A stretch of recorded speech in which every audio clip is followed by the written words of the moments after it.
channel. I just wanted to do a quick update.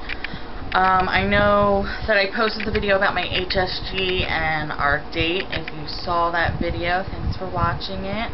I hope you liked it. If not, go check it out. It was kind of fun. It was my first attempt at like a vlog type video where I filmed throughout the day.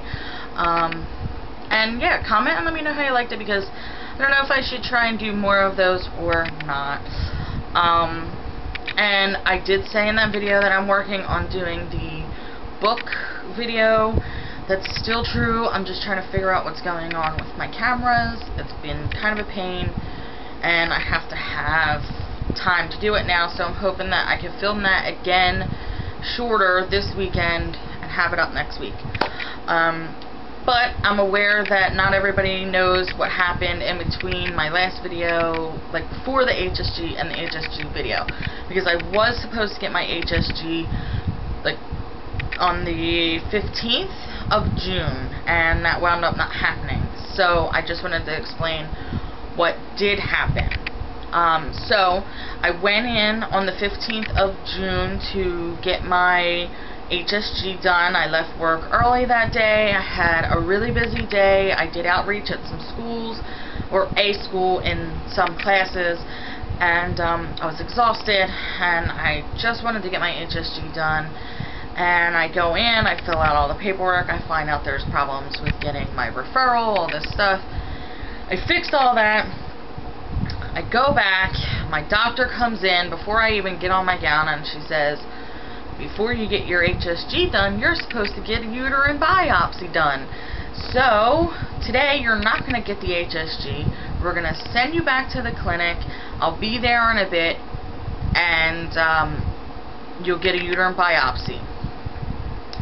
So I was kind of upset, because I felt like, oh, of course, another step back. I just want to get this HSG done and see what it means. So yeah, luckily the hospital I was getting the HSG done at is literally a block away from my clinic. So I walked over there, I sat there for 20 minutes, a half hour, waited for my doctor. She was still doing more HSGs. So it was fine. I just sat and read, which I was glad to have time to do that, because I was exhausted from waking up early in the morning and walking around classes talking to 6th, 7th, and 8th graders. Everybody at the clinic was super nice. They were like, do you need water? Do you need anything? Are you fine sitting here by yourself? And I was like, this is a break for me. I'm fine. I can wait. No big deal. One of the nurses there did tell me that she herself got the uterine biopsy and that it hurt, so I was not looking forward to that. So cut to, doctor shows up, we start getting ready for the biopsy, and one thing I think I've said before, I don't know if I've said it on camera, but I say it all the time, I absolutely love my doctor. She is at RMA in Philadelphia. Her name is Dr. Gutman. If you're in the Philadelphia area and you need a clinic, or you're looking for a clinic, or you are at one and maybe you don't like it or something, I'm just saying Dr. Gutman at RMA is amazing. I love her so much. She is really good at her job. She's very like straight and to the point, but she's still friendly, and I don't know, there's just, it's something about her personality I really enjoy. So she's really great at keeping me distracted. So she starts asking me about the book I'm reading, which I was reading Outlander, the first book in the series at that time. Now I'm on the second book.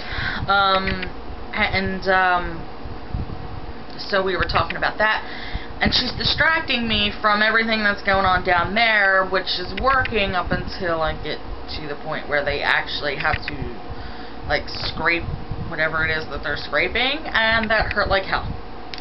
I really wanted to kick her in the face at that point, as much as I love her, but that's only because I was in pain and it hurt. But luckily, like, it only lasted like less than a minute, and then they were done. Everything was done. I got to lay there for another minute, you know, just to acclimate myself. Then I got dressed, I went home. There we go.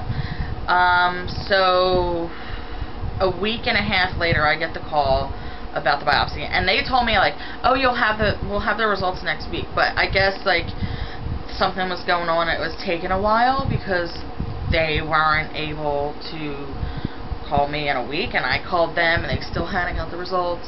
Finally I get the call, I can't remember which day it was, but I get the call and they're like, yeah, everything's fine, you don't have cancer or anything, so, you know, you're okay. It just looks like they're cysts, I don't know, but they're not cancerous. So that was a relief. If you're on my Instagram, you saw that post where I said, yes, I don't have cancer. So after that, the doctor says, now have you been using condoms, you know, with your husband every time you have sex? Because if not, then we have to restart you on Provera and you have to wait to get your HSG. She did tell me that when we got the uterine biopsy that if I should use condoms with my husband anytime we had sex, so that I don't accidentally end up pregnant by some weird random miracle before I get my HSG, and that causes all kinds of problems. So for the first time in almost 6 years, I had to use condoms again, and Jimmy was not happy about it.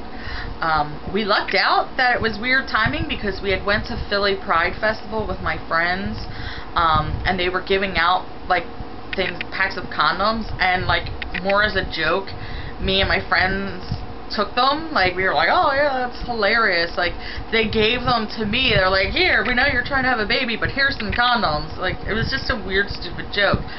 So I actually had a bunch of them. I think I had like 12 of them. So, I didn't have to buy any, which was funny, and then, like, I was telling people that, like, we have to use a condom now, and they're all like, aren't you trying to get pregnant? Like, that seems counterproductive.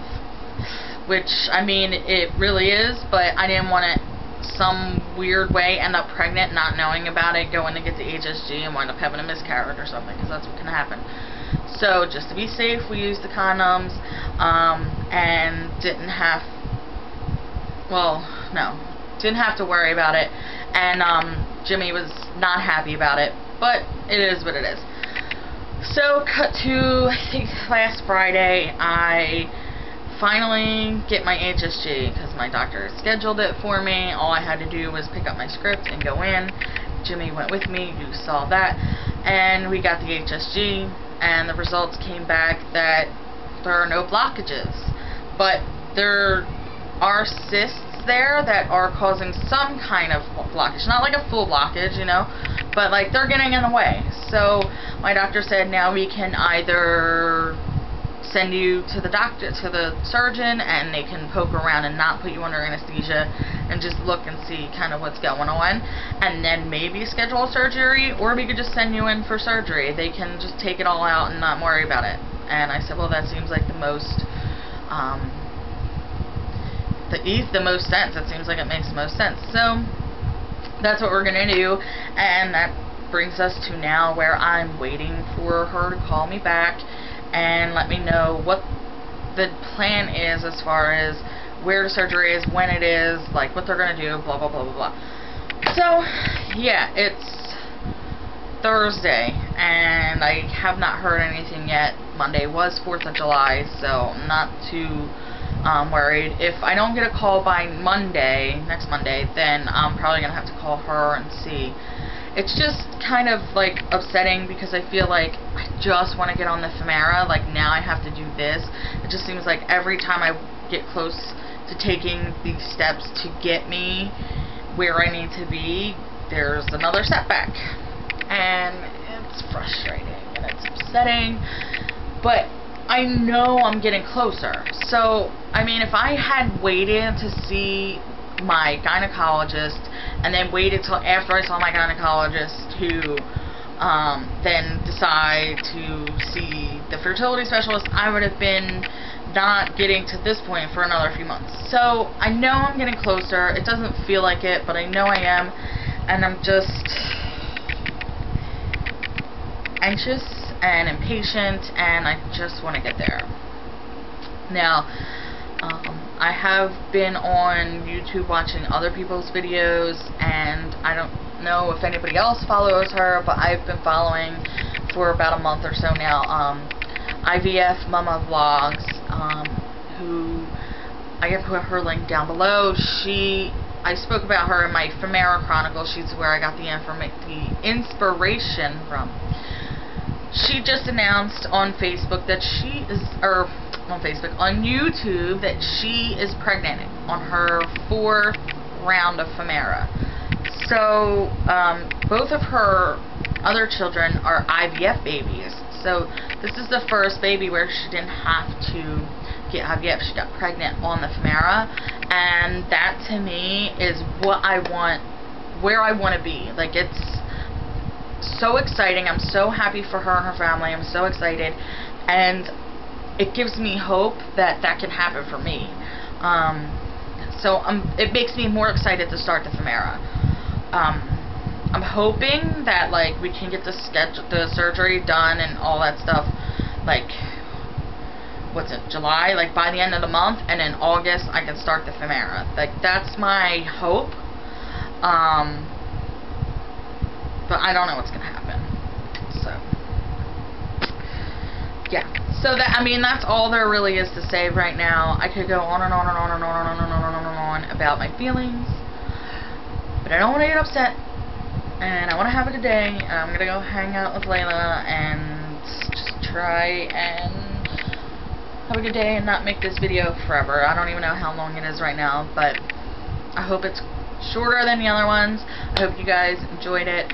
If there are any questions, feel free to message me or comment or anything like that.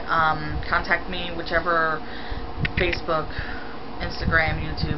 I did have someone message me on YouTube and ask me for an update, so I hope you're getting to see this. I hope that it answers your questions, and yeah, I will talk to you all later.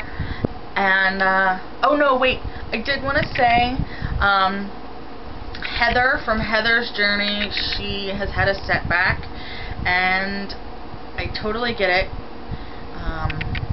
And I know you're feeling down. I just want to say to you that, like, we can do this, and I want you to keep your head up, and I want you to keep smiling and doing what you're doing, because I know that things happen and they set us back, but patience is like the only thing that's really going to get us through it, and it's the worst thing is to wait, but it's so worth the wait, and I know you know that. But I just want to give you some words of encouragement, because I think you're awesome, and I want you to know that I'm rooting for you, and I'm sending all good vibes, and I'm just hoping beyond hope, and like crossing all fingers and toes and anything that can be crossed, that your first IUI works, and that this time next year you'll be holding a little baby in your arms, and I got my fingers crossed. So thanks guys for watching, and I'll talk to you later. Bye.